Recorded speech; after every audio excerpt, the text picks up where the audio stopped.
दोस्तों आज की हमारी ये वीडियो सल्तनत उस्मानिया के उस सुल्तान के बारे में होने वाली है जिसने सल्तनत उस्मानिया की नींव रखी थी और जिसकी बहादुरी और अक्लमंदी की वजह से एक ऐसी सल्तनत बन पाई थी जिसने 600 सालों तक मुसलमानों की हर जुल्म से हिफाजत की। ये बात सच है कि उस्मान गाजी का हम मुसलमानों पर एक बहुत बड़ा एहसान है जिसको हम अदा नहीं कर सकते।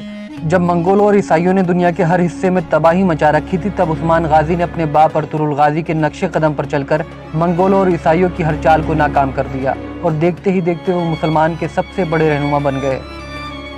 आज की हमारी ये वीडियो उस्मानिया सल्तनत के उसी सुल्तान उस्मान गाजी के बारे में होने वाली है।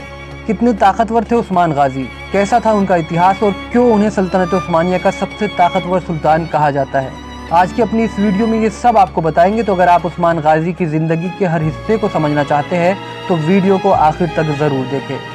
दोस्तों उस्मान गाजी की पैदाइश सन 1258 में सोगूत में बताई जाती है।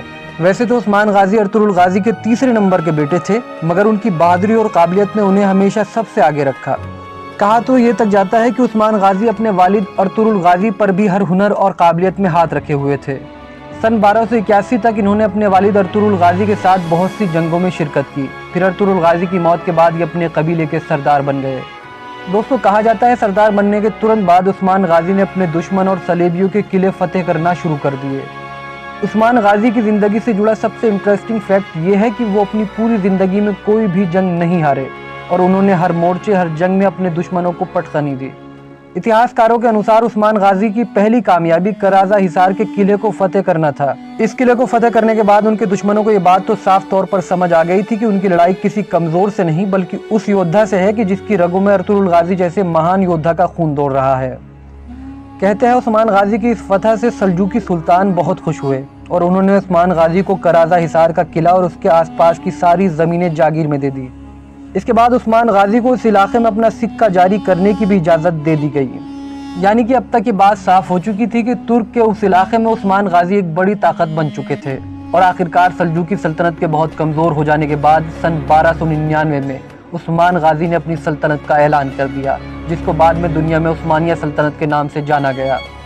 इसके बाद सन 1300 में मंगोलों के हमले के बाद सल्जूकी सल्तनत पूरी तरह से ख़त्म हो गई और इसके बाद उस्मानिया सल्तनत उस इलाके की सबसे ताकतवर सल्तनत बनकर उभरी। कहते हैं इसके बाद उस्मान गाजी एक के बाद एक फतेह करते गए और धीरे धीरे अपनी इस सल्तनत को इतना मजबूत बना दिया कि जिस पर हाथ डालने से पहले दुश्मन को 10 बार सोचना पड़ता था।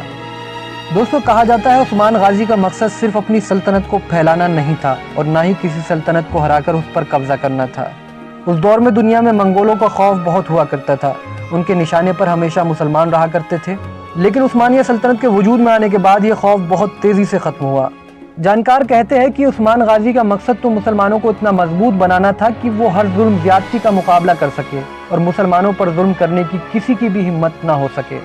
कहते हैं उस्मान गाजी ने अपनी पूरी ज़िंदगी मुसलमानों की हर जुल्म से हिफाजत की और मंगोल और ईसाइयों के लिए एक ऐसा नाम बन गए कि जिनकी इस सल्तनत के रहते वो फिर कभी मुसलमानों पर जुल्म करने या उन्हें लूटने में कामयाब ना हो सके। दोस्तों उस्मान गाजी के दौरे खिलाफत इनकी सल्तनत में रहने वाले लोगों ने बहुत ही खुशहाल जिंदगी गुजारी और उन्होंने भी अपने साम्राज्य की प्रजा की हर छोटी बड़ी ज़रूरत का ख्याल रखा। और आखिरकार सन 1323 में अजीम और बहादुर योद्धा हमसे हमेशा हमेशा के लिए रुखसत हो गया और पीछे छोड़ गया अपनी वो सल्तनत जिसने दुनिया के 3 बड़े कॉन्टिनेंट पर लगभग 600 सालों तक राज किया। कहते हैं जब तक भी ये सल्तनत दुनिया में बाकी रही मुसलमानों का सर फख्र से बुलंद रहा। तो दोस्तों ये था उस अजीम सुल्तान उस्मान गाजी का इतिहास कि जिसको तारीख में एक अजीम योद्धा के तौर पर जाना जाता है। अगर आप उस्मान गाजी को एक बेहतरीन शासक मानते हैं तो इस वीडियो को लाइक करें और चैनल को ज़रूर सब्सक्राइब करें। फिलहाल इस रिपोर्ट में इतना ही। हमें दीजिए इजाज़त। शुक्रिया। जय हिंद।